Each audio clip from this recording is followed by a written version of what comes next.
man is three things. He's a priest, a provider, and a protector. This kid needs help, and I'm going to help him. And I believe I have the answer. Jesus didn't die to get me a plane ticket to heaven. He died to restore my access to God.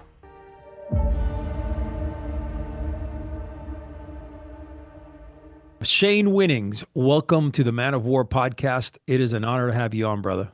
Man, thanks for having me on. So, good things. I've been following you on Instagram for a little bit.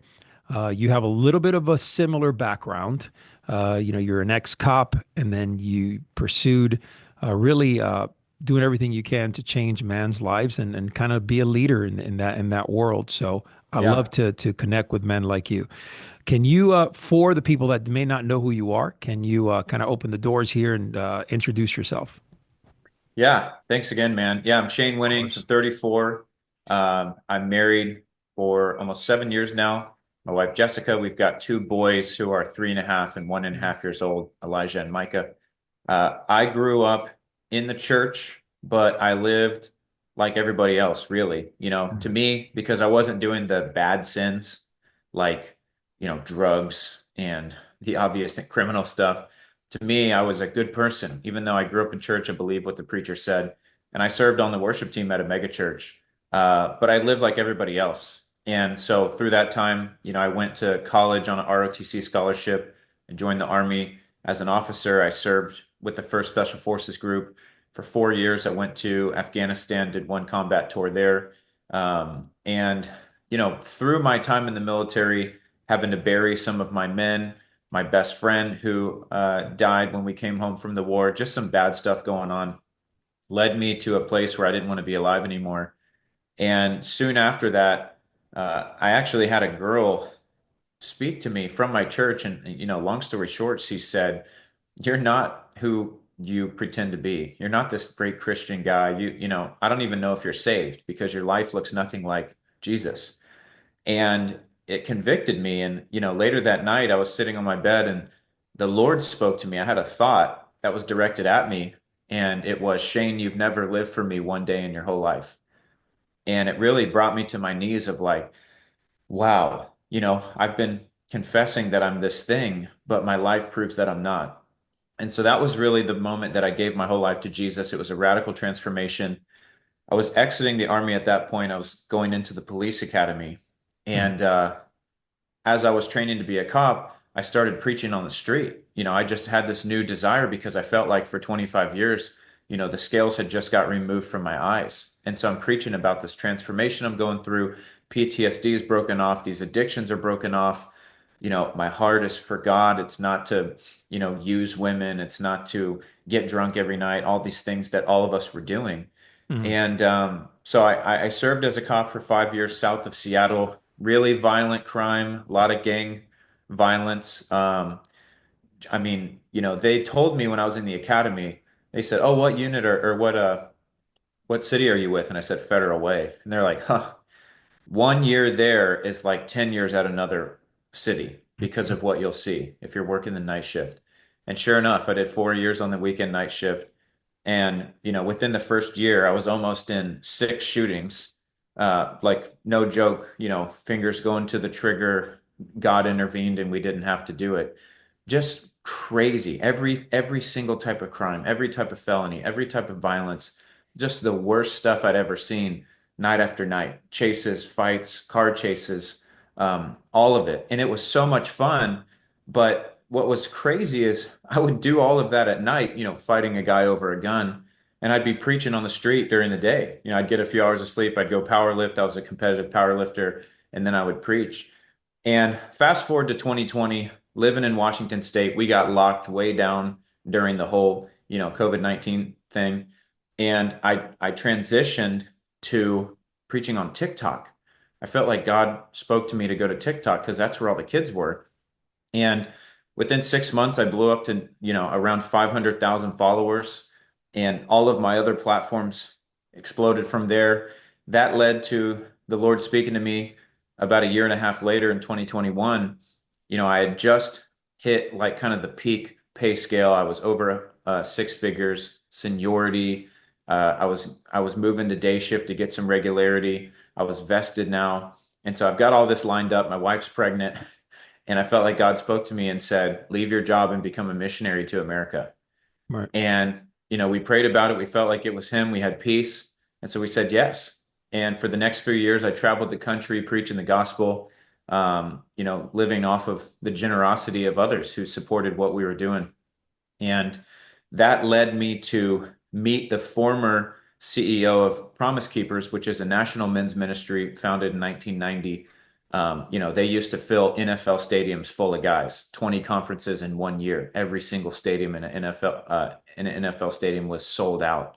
And then they gathered 1.5 million men in DC in 1997. So like massive men's ministry. The CEO reaches out to me and says, "Hey, I feel like God's telling me you're supposed to be the next CEO of Promise Keepers." Like calls me on the phone. Super crazy. Didn't see that coming. Prayed about it. Felt like it was God. I could look back and see this crazy life that I've lived, from paratrooper with special forces, jumping out of planes, shooting guns, to cop, to now preacher, now leading a men's ministry. It just kind of made sense. And so really that's where I'm at now. I'm leading this men's ministry, still preaching and traveling, but we're really in the fight against culture to hold up biblical values, traditional values. Some call them conservative values, but it's just making men men again and saying, look, it's great to be a man. You've got individual, unique qualities, and we're trying to draw those out, much like what it sounds like you guys are doing. And so, man, I'm super excited to be here today, and that's a little bit about me. Awesome, man. Awesome. Great to hear. All right. So what is your description? Describe to me in your own vision what a man is. Yeah, to me, a man is three things. He's a priest, a provider, and a protector. I look, everything that runs my life is from the Word of God because I just believe that as a Christian, that's, my foundation. And so, as a priest, I need to be leading my home in the ways of the Lord. The Bible tells us to raise your children in the ways of the Lord, that when they grow old, they won't depart. And I know as a spiritual head of my household, I should also be leading my wife in the ways of the Lord. And that's not just praying for meals, that's intentional prayer, that's reading the word, that's worshiping together. So I need to be the priest in my home. I need to be the protector, not just from the bad guy coming in the door at night, but from the bad theologies and ideologies that the nation, that society, that culture will try to impress upon us. And then obviously we need to be a provider. And I feel like most men understand an element of the protector one, and they understand that they need to provide for a woman. But, some of the aspects of that protector and some of the aspects, especially of the priest, I was never taught that growing up. What does it mean to be a man? And so that's really a lot of what's driving me and our content right now is teaching young men and even millennials like myself. This is what I believe your God-given calling is, above your occupation. And so that's what I would say. Well, yeah. So here you are, and give me a glimpse. I mean, look, we understand now. I've seen you in some of these universities. You're out there talking, you're out there communicating, and it's a beautiful thing because honestly, we need that dialogue. And you're doing it in a very humble way. You're doing it in a way that is, you're speaking from the heart, which is important because I think a lot of times, people, men specifically, come from a place of resentment. And but you're doing it a little bit different. You're doing it from the heart. You're really trying to connect with these younger people and give them, some food for thought. What I find in our society is that people don't want food for thought. They want what they want. They want to hear their story their way. They want the end of that story to be their end. It's almost, where disagreements now, if you go back and you're a little bit younger than me, but if you go back, 30, 40 years, you were okay with disagreeing with another person. Now it's Right. very highly insulting. So how do you go out there and communicate with the younger crowds? Because it seems to me like, a lot of the younger crowd, that's where that's where a lot of it is, a lot of where your connection is, Yeah. younger men that are coming up. How do you connect with them? I mean, because I find it a little bit difficult. Yeah, it definitely can be. And, the Bible talks about this in Proverbs, but it's like there's basically no point in rebuking a fool because they're not going to receive it. And a fool is someone who's proud and they're hardened, they don't want to learn. Yeah. And you can tell those people almost instantly, and we learned this as cops. Like you just know the guys that are not going to play ball. And so I think it was me coming into a maturity and a revelation and an understanding of like there's people that I'm not going to win over. And so instead of trying to win them over, I'm going to teach anyone who's listening by talking to this person. And I'm not going to get sucked into their argument. I'm going to stick to what's true. But there are those that are humble. And the Bible says that God resists the proud, but he gives grace to the humble. I had a kid come up to me at University of Central Florida last week, and he said, I am about to be 20 years old. And he says, as a teenager coming into manhood, how can I become a man? And I'm like, dude, this kid is coming in front of his peers. There's a whole group of people there, guys and girls. And he's asking me, as a 19-year-old, how do I become a man? And I'm like, one, the humility of that, but two, I was almost grieved because I'm like, dude, no one taught you. You have to come ask some guy that you don't know, or maybe you know from social media how to become a man. I just see a lack. And so for me, when it's like, how do you do it? The motivation and the drive and the conviction behind what I'm doing is much greater Mhm. of a motivator than the, criticisms of man. And we know that stuff's going to happen. And I think honestly, my time as a cop helped a lot, especially being a cop in this day and age where, you're trying to save someone's life and people are doing this right here and calling you a racist. You get really good at blocking out, the haters really quick. So I think for anyone listening, even, if you tend to get discouraged by the comments or whatever, just remember why you started and remember who you're speaking to. And I just remember, I don't care what anyone says, this kid needs help and I'm going to help him. And I believe I have the answer because I believe it's from the word of God. It's not Shane's good idea. And so, that's what helps me. How about you? Like, I'm sure you get a lot of hate for some of the stuff because we live in a culture now where it's like you start promoting men and people go, well, what about the women? Yes. you Yeah. know? Well, that's that's an understatement. Getting hate and Yeah. poison. The second that you start talking about manhood, it's a very, very.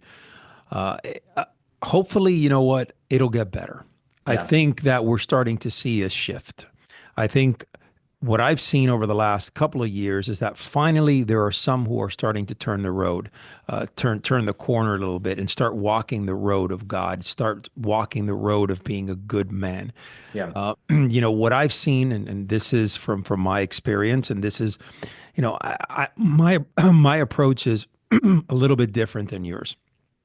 Okay, I'm not so much focused on the younger generation. I'm focused on men who, typically in their late 30s, 40s, 50s, men who have made the decision to walk a certain path in life. And that path, unfortunately, maybe has not led them in the right direction. Hmm. Now, we take a lot of the warrior culture, we exemplify a lot of what the older warrior cultures did. For example, integrity, honor. The code of honor is very big in our philosophy. Of course, while we're not a religious organization, we do walk. When I'm a Christian man, my wife is a pastor. My father-in-law is a very very well known pastor, and I came up as a Catholic young boy. But I questioned a lot of things. I studied Zen Buddhism for many years prior to actually finding the Lord again, because I was Huh. kind of going down a path, and studying Zen was probably one of the most powerful things that I have ever done in my life. Wow. It changed my perception dynamically, and it gave me an opportunity to see things a little bit clearer, which, connected me more to walking in God's path. Now, where we stand as a society, this is a question for you. What I see very often is there's a lot of men who can quote you the Bible upside down and inside out. Every other word that comes out of their mouth is based on a verse. Is based on, some relationship to the Bible. And yet, as they continue forth, their actions do not meet, Hmm. right, the standards of how Yeah. we live as Christian men. And I you see, I mean, you see this as a cop. I mean, you see this, across the board. Men, they'll give you every verse in the Bible, but yet they'll go out there, they'll cheat on their wife, they'll steal, they'll, lack of integrity. And yes, Right. we're all sinners, but we don't live under the protection of the Holy Bible. Okay, in the sense, in my opinion, that you can just use it as a crutch. Totally. So what's your take on that and the way that some men live behind it and they use it as a shield for them living a life that is totally without integrity and honor? Yeah, I think it happens 100%, and even Matthew 7 says that there's going to be people on Judgment Day that are standing before Jesus saying, Lord, didn't we do all the miracles? Didn't we do all the stuff? And he's going to say, get away from me. I don't even know who you are. You guys are Right. sinners. You practice sin. You're liars. You're workers of sin. And so uh, we see that played out. Those are Jesus's words that there's people who are going to try to do the things of Jesus to look the part, but their hearts are far from God. And to your point, I know a guy who started a shirt company that is a Christian shirt company, but he's not even interested in faith or anything like that. He sat down with the marketing team and they said, "What would make us the most money?" And they said, "Well, Jesus is really in right now, and it's all about money." And the reality is anyone can learn this book and speak it. Now, the cool part is that this book is alive because it's the word of God. And so God will use it even through a false preacher. Paul said, whether you're preaching from a good heart or a bad heart, I don't care as long as the gospel is getting preached, because God will deal with the preacher, but God will still stay faithful to his word. That's why people can still encounter the Lord even through someone who's crooked, even through a merch company that's totally started just to make money. It can be successful, but that doesn't relieve the preacher of doing it from a bad heart. And so I think you're right. And really the litmus test of like, is this person truly a Christian or not? Jesus said, we'll know them by their fruit, not by their words. And so if their actions don't match their words, well, then I would say, I would wonder if you're really a Christian. I want to see someone's talk match their walk. And that doesn't mean perfect people, but that's humble people who aren't afraid to admit when they miss it. And, I've got brothers like that. I try to be like that, transparent with my family, with my mentors, with my peers. And anytime someone starts acting holier than thou, it just makes me wonder because I've never met a perfect person and I'm certainly not one. Oh boy, we're all part of this world that we live in, and I don't think any of us are perfect in any way, shape, or form. Right. But striving, right? Striving to be better, to be the best that you can be. I think that that's so important, and it's that type of mindset that I think that separates those who are really willing to make the changes, really willing to become a better person Yeah. across the board. So tell me, look, this world that we live in, okay, it's an ugly world in many aspects. But there's a lot of good people also. People Yeah. who will support your movement, who will, stand by your side. And do you think that it's just a little bit more difficult now to find those people? Or do they gravitate? I believe that if you're doing something good, good people are going to gravitate to you. So I don't know. I'm Yeah. speaking from my perspective. Well, what's your perspective on that? Yeah, I think so. And, people in the world might call it like the laws of attraction or something like that. I believe it's true. I believe that we're having a spiritual experience while we're living in a temporal, earthly experience. And that's why, like, you can tell if someone's staring at you. You just feel something, you turn around there. It's like there's stuff happening in the supernatural that we're not even aware of. And so that's kind of the foundation for my argument of like, if you're a turd, you're going to attract other turds. I saw that in Yeah, the yeah, army. I saw that as a yeah, cop. That we're taught from a young age, you are going to be like the five people you hang around the most because you're going to wear off on each other. You're going to rub off on each other. And so I would say yes and no to your question. Like, yes, it's hard to find people who are like this. I think because there's so few. The further I go, the less people there are around me. And it's just because I feel like the older I get, the more I'm focused on trying to live my life for God. And I'm really, it's like I catch a vision and I'm just running for it. And, you run for long enough and people start to fall out.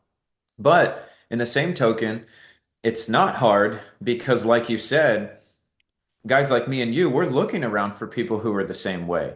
And so fire attracts more fire. And so when you've got other guys that are burning too, and they look around and they see you, especially when you're not afraid to be, outspoken and you're bold and you're putting yourself out there, people will gravitate. So I think that is also why, the statistics are showing that Gen Z males are they're the most faith-based of any of the generations of the demographics right now. And I think it's because more older men like yourself, like myself, have been speaking out, have been bold, have been leading the charge on social media and doing events and stuff like that. And so we're attracting these guys who are saying, I want that in my life. And so I'm grateful for that. What is your take regarding some of these social media men, red pill guys like Andrew Tate and Wes Watson and some of these other guys? Wes. Yeah, I'm not a fan, honestly, because they're promoting a type of masculinity that I believe is toxic. I think there is a toxic masculinity, and it's not real masculinity at all. It's boyish behavior when you take advantage of people, when you view women as objects, when you can speak down to them. I saw a story. I follow this guy, John Bravo Films. He's hilarious, but he's been doing a lot of Wes Watson kind of coverage. And Wes had posted a video but taken it down, but he had posted a video where he's like degrading his woman in front, on a video. And he's like, this freaking girl doesn't want to greet me when I come home. Like when I walk in the door, she better, and he's like cussing her out in front of her kid. I'm like, this is not a man.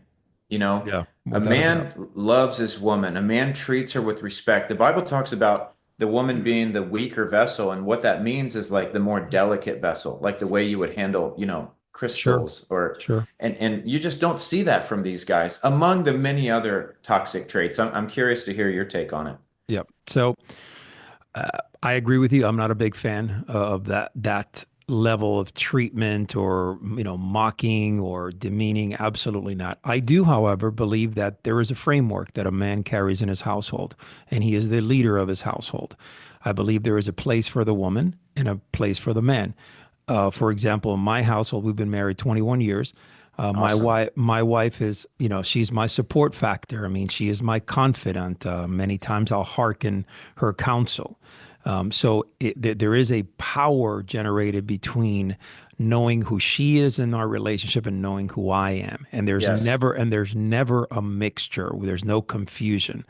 The funny thing is that we never even talked about it. She came from, Christian background, and it's almost like we just meshed. But as the years went by and I became more of a mentor and I needed to kind of figure out exactly how I broke it down. And I believe a man should have a framework. We did discuss at times, look, these are the roles in the house for me. These are the roles in the house for you. And, she accepted those roles because it's almost like that's what she was doing anyways. It wasn't like, hey, you Right. got to do this. You got to wash my dishes. You got to wash my clothes. A lot of people think that. Right. They think that that's the way it goes, but there's a harmony and a synergy in that where, yes, I believe that if a man, he's an entrepreneur working 10, 12 hours a day, um, you know, it is a known fact in my home that I've asked my wife, listen, whatever it is, whatever day you've had, I just ask you to please have my house in a way where I can walk in and feel peace. That's what I asked her. I said, look, peace to me is so important when I walk into the house because if you want the best of me to go out there and sharpen my blade and to be spot on my game, to continue providing and protecting for our family, you got to help me with that, help this family with that. And Sure. she took that job on beautifully, right? Because I'm not saying that every day I walk in and she's unicorns and Right, stuff right. are flying around, but certainly there's a certain sense of peace when I walk into my home. There's a cleanliness even when we had kids. I mean, I have four kids, so even when they all were in the house, there was still a sense of cleanliness, of orderliness, of some type of where I could feel and root at home. Yeah, that's What huge. what I get many times is the feedback where women say, "Well, no, you can't treat women like that, and they can't be your slaves or whatever." They're missing the entire point. Nobody says I treat my wife like a Right. queen in every way, shape, or form. I support her. I raise her up. I give her as much love and compassion as as possible for as a masculine stoic man because that's I give her so much of that Yeah. and my children too. But on the flip side, people look at it, that don't know any better. Oh, this guy is a misogynistic, and he thinks that women shouldn't do this or shouldn't do that. No, I don't at all. As a matter of fact, my wife would never say that of me. Yeah. So you're from where you're coming from. I'm interested in your angle. Like, give me how you run your house and your home. Yeah. Well, I think we're pretty much the same way. And honestly, I would just call that good communication. You're communicating because the number one cause of frustration and fighting is unmet or uncommunicated expectations. And so when we lay out, hey, I would kind of like to expect this from you when possible, that if you're home, you can, take care of the house. Is that doable? And it's like, yeah, it's doable. Okay, great. We've kind of laid out this. And like you said, there's grace because if you walk in one day and the house is a mess, you're not just going to flip out on her. That's right. For me, I'm going to go, hey, man, it looks like it was a tough day. Like, tell me about it because I love my wife. She's not my worker. She's not my servant. She's my friend. She's my helper. That is the person that I've dedicated my life to and entered a covenant with. And so I think distinguishing roles is it's biblical. We have different roles. And we shouldn't be afraid to say that. And like, I said this yesterday at a meeting. I was in Colorado Springs, but we're in this like CEO boss babe era. And look, if you want to go be one of those, fine. But there's nothing wrong with women who want to be a stay-at-home mom, who want to be a wife, who want to be a housekeeper. That's right. And there's That's right. also nothing wrong with raising up men who want to provide for a woman so that she can do those things. Yes. That's very much how we run our household as well. And you know what? I wake up before my wife almost every single day. I'm up very early. And if I can, if there's dishes in the sink from the night before that we didn't get to, I'll try to knock those out. I want her to Sure. wake up to a Sure. clean house. Sure. And so it goes both ways. And that's what happens when you actually love someone and there's good communication. You never have to have a fight. You never have to walk out of a room, slam doors, and yell at each other. You just talk. And kind of what we talked about earlier, we're in a culture right now where if when we stop talking is when we start fighting. And it's like words are violence right now in our society. It's embarrassing. I think that's why my wife and I thrive so well is we talk about everything. Some people might call it over communicating. We have a great relationship. Very much like you said, we have roles. We respect those roles. And if someone seems to be kind of out of whack, then we'll sit down and we talk about it. And it's been great. And you know what? I'll say this too. That provides such a healthy lifestyle for our kids because there's order. They clearly see dad is like this, mom is like this. If there's crossover, it's dad helps with the chores. Sometimes mom will do this, but there's respect. Our kids are not going to grow up confused. And I'm so grateful for that. Absolutely. Yeah. Absolutely. That's very good. And I may add to that. A lot of times, we're going to go down the road of fatherhood here. Uh, fathers. Okay. So let me see if you agree or disagree down this road. Okay. I think there are two parts. Many people will tell you that the father should be there all the time. Like try to be there as much as possible. And if you can be in your son's life, try to be there as much as possible. I tend to disagree with that. Okay. I believe that my wife's role and a woman's role is at some point to raise that child in some way, shape, or form, to give her the freedom to raise him. The father is there to help raise the child, of course, be more of a guide and a leader, especially if it's a young man. I don't think that the father, in my opinion, needs to be every waking second with this young man. And what I'm talking about typically is a man, young man growing up between the ages of maybe 5, 7 years old and like 15, those critical years, right? Yeah. I think that when that happens, the value of the time spent with your dad, with your father, it kind of starts, there's a point where it's overbearing. Hmm. For me, the way that I've, with my children and, I would get home from work and I would have my time with my boys, I would sit down with them, spend some great quality time with them. And it was, hey, daddy is home. It was a big thing, dad is Right. home. The perspective, everything changes when dad is home. And it was very powerful. The way that my kids saw me, and there was a certain sense of respect, and there was real quality bonding times when I was able to be with my children, with my boys, and um, but my point is, I think that sometimes fathers are so overbearing, trying to do the mother's work. Hmm. Okay, and there's a complete disengagement. I believe the woman has such a nurturing power. The father, it's hard for a male to have that same type of power, that Yeah. nurturing power. I agree. Uh, Because we weren't designed like right. that. That's right. Well, we should be able to nurture, but it is not our strong suit Right. because the women were specifically and uniquely designed to be nurturers. Yeah, I agree with what you're saying.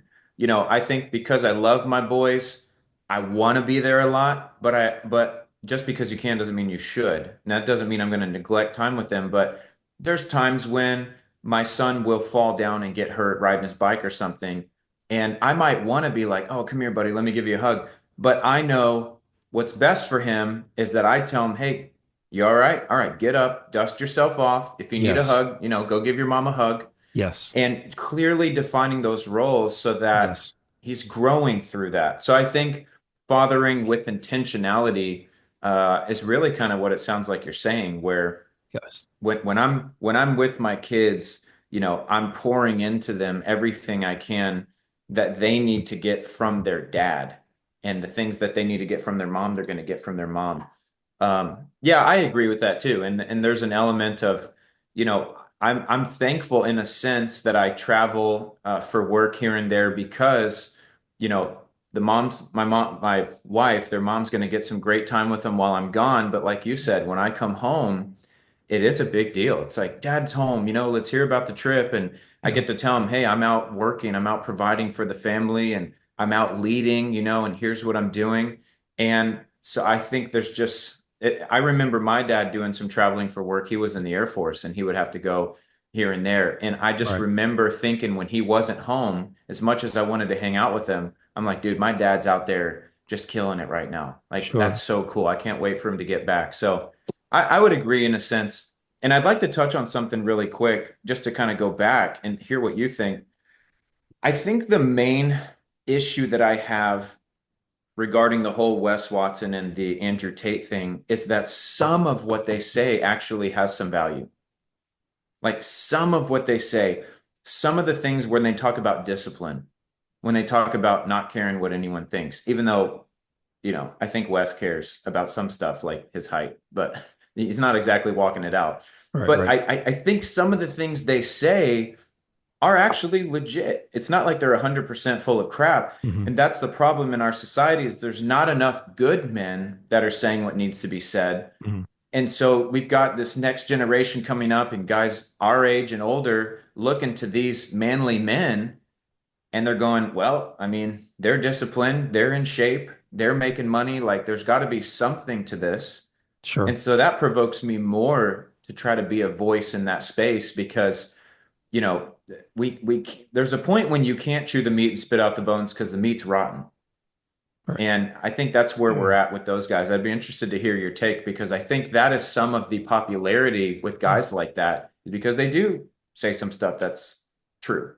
Yeah, I would say that in my opinion, there's actually quite a bit of the things that I agree with. I started this before any of those guys were really on scene, and I was speaking a lot of the things that are value that talking about discipline, mindset, focus, the ability to go out there and hunt and be a powerful man and Right. affluence and influence. I believe in all of that as far as man's growth.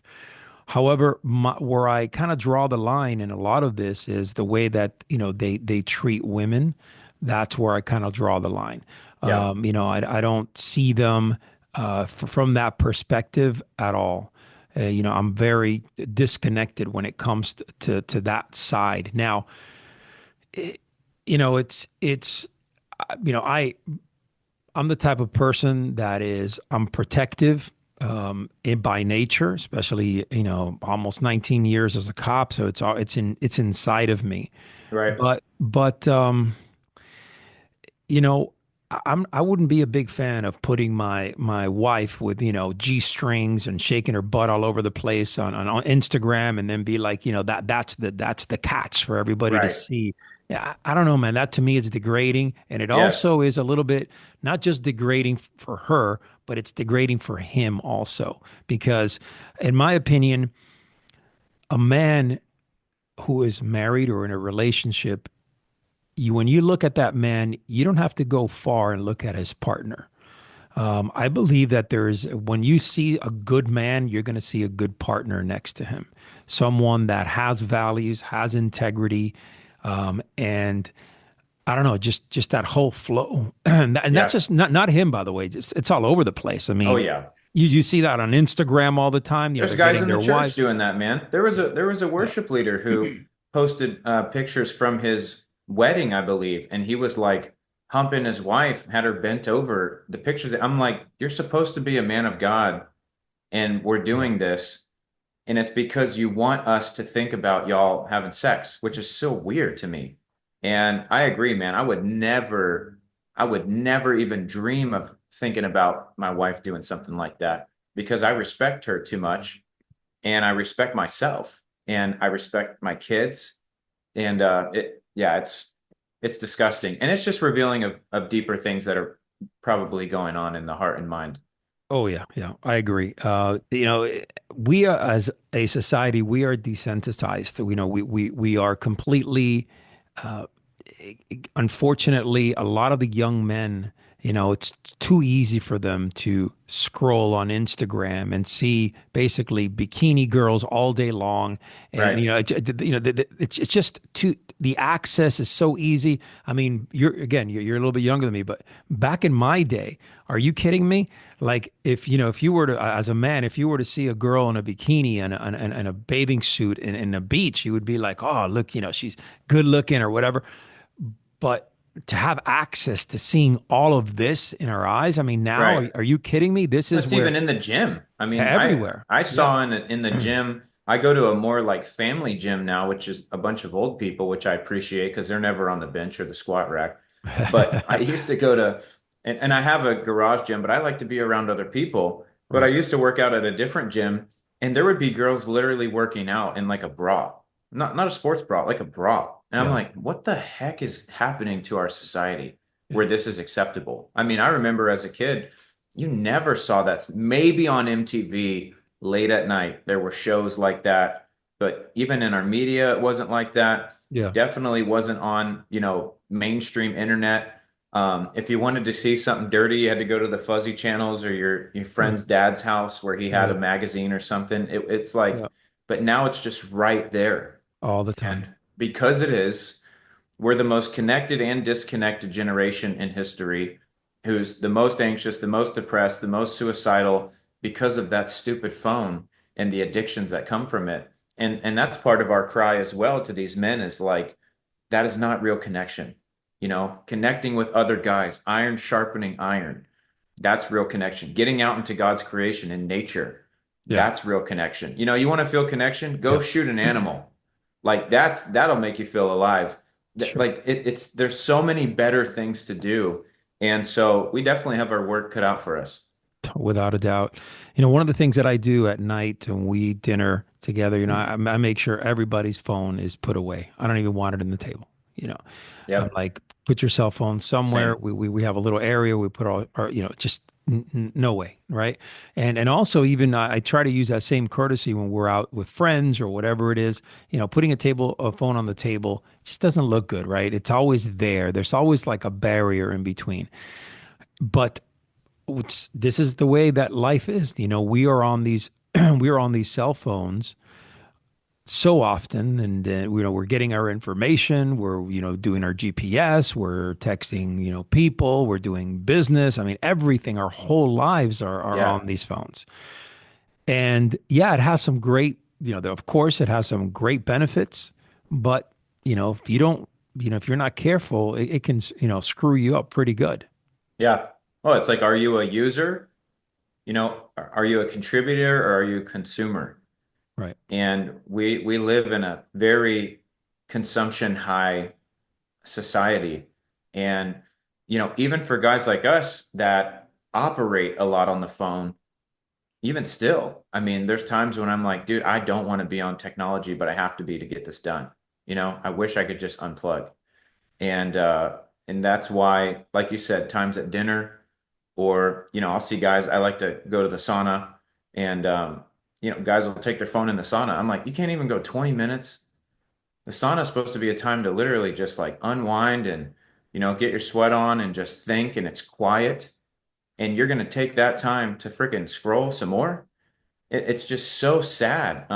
Or seeing teenagers always walking around with AirPods in. It's like the need to be stimulated. And Mhm. so I feel like the older I get, and I'm sure you're the same, I'm trying to de-stimulate as much as I can. Even in my pre-workout, I'm looking for stim-free pre-workout. I'm Right. trying to wind it down in a Right. society that's trying to rev Mhm. everything up. Yeah, without a doubt. Let's talk a little bit about warrior minded men. Okay. And what I mean by this is men who are out there pushing, courageous, who exhibit honor in everything that they do. I'm a basically a very, very studious, and have studied King David very much. Okay.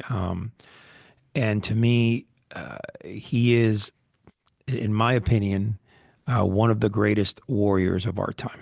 Yeah.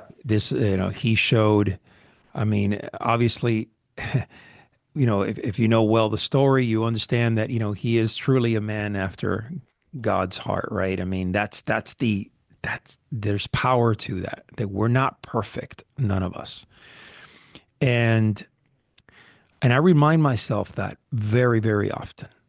And I go back in time and I remember growing up, and my parents were very Catholic, and we used to go to church.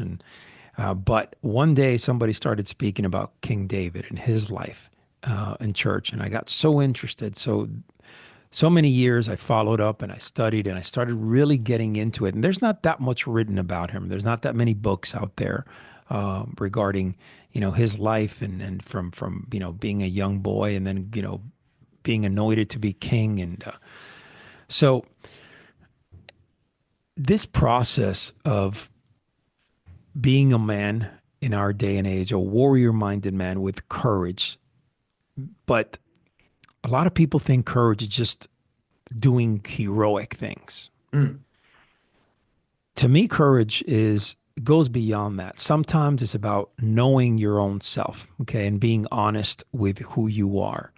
Simple little things that other people would consider, well, that's just, not a big deal. Like just being honest across the board, being a man of integrity, Yeah. doing things the right way when no one is looking, right? When you're in a dark room by yourself, hey, what type of man are you?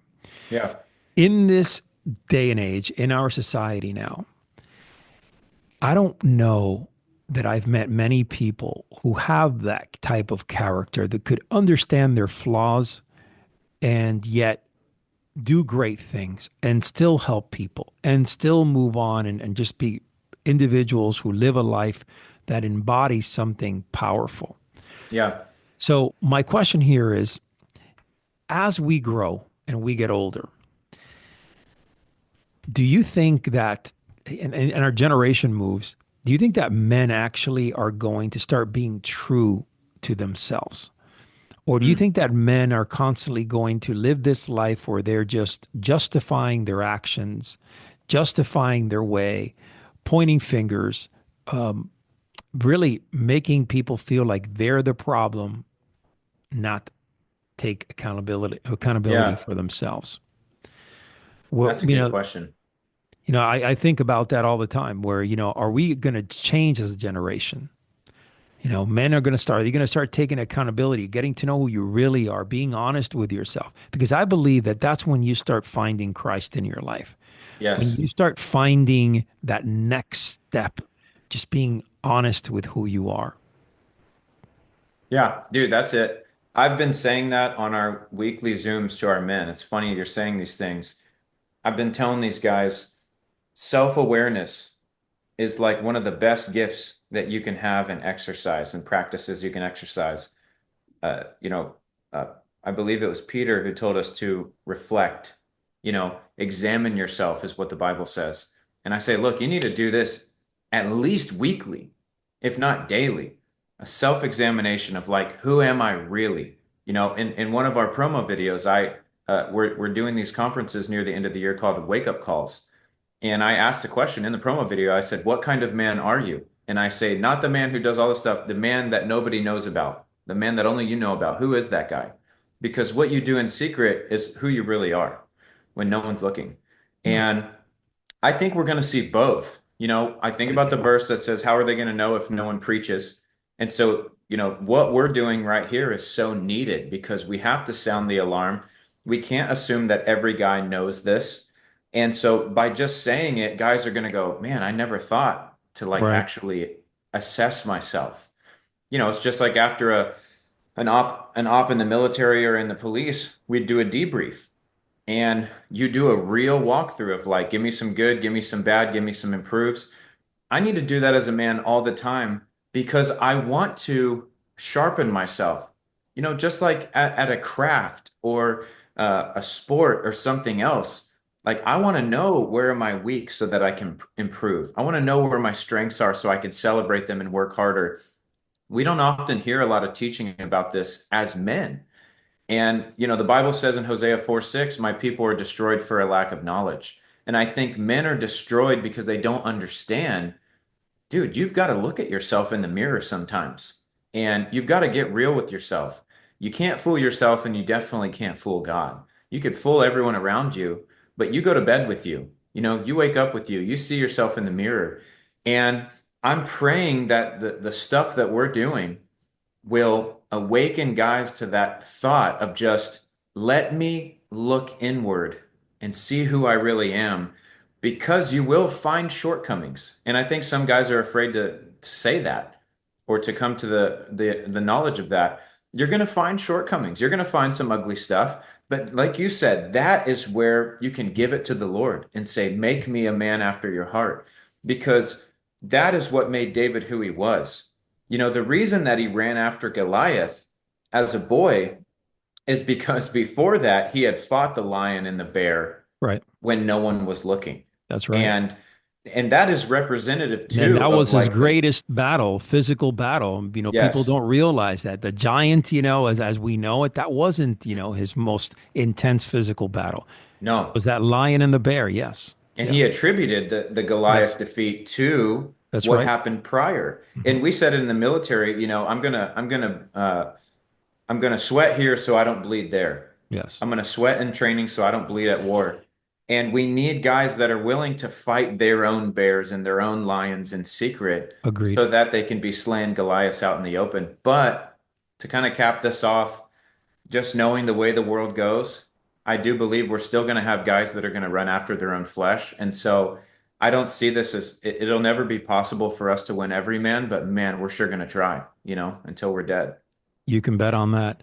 Talk to me about prayer. How powerful is it for you?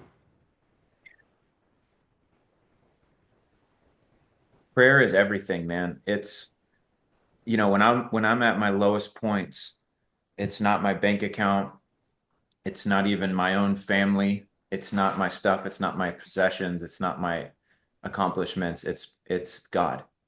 And Jesus didn't die to get me a plane ticket to heaven. He died to restore my access to God. That's why he said, I'm the way, the truth, and the life. No one comes to the Father except through me. Jesus paid the price for me to be able to get to God in prayer. And that's a serious thing. And when the disciples had any question they could have asked Jesus, they said, teach us how to pray. And because they saw the power of prayer, he would wake up, it says, sometimes well before morning and go out in the wilderness, get alone and pray for hours. And, David, the man after God's own heart, says in the Psalms, like, I will seek you in the morning. And so I've made that a part of my day where I'm waking up early every morning.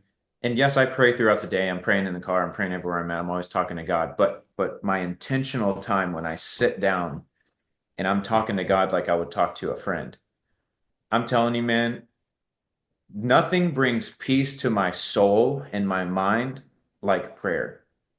My family can't even do that. Only God has the power to calm the soul and to quiet the mind. That's Philippians 4 through 6. The peace of God guarding your heart and mind. It's not possible, no matter how much money you have. You could marry the best person in the world, and my wife's amazing, but there are attributes that only God possesses. And the ability to bring me back to reality, to calm me down, to um, you know, to extinguish my anxieties, to encourage me. That's God. And I find that in prayer and I do it every day. I love that. I love that. The resiliency and the spiritual warfare that men are in. You know, man of war, a lot of people think it's military, whatever. Man of war came from the Bible. Exodus 15:3, the Lord is a man of war, Mm, and the Lord is his name. And this was one of the times where I felt like God was speaking to me when I was looking for a name for this group. And I see the spiritual warfare because for me, the biggest battle is inside. Guys have mm. been to war, with all due respect, the biggest battle is always inside. Yep. Guys who have gone out there in the battlefield of the streets with guns and been in shootouts, like I've been in a bunch and all that, still, the deepest, most difficult battle are inside of you. And I love the fact that we can get men to come out and speak about those battles because when you make them real, when you interconnect with their battles, Yeah. they're raw and you could see them. It's almost visceral. And many times you're able to extend the hand, some guidance, a couple of words that you say, and lead these men the right way. So, what you're doing by going out there and leading men and helping them set their own perspective, right? Because that's what it is setting their own perspective in life and God and who they are in this world. Right. And really what their mission is, because I believe every man in this planet has a mission. I agree. So with that said, my question here is, spiritual warfare, right? That's deep, right? I mean, we could sit here and talk hours about that, Yeah.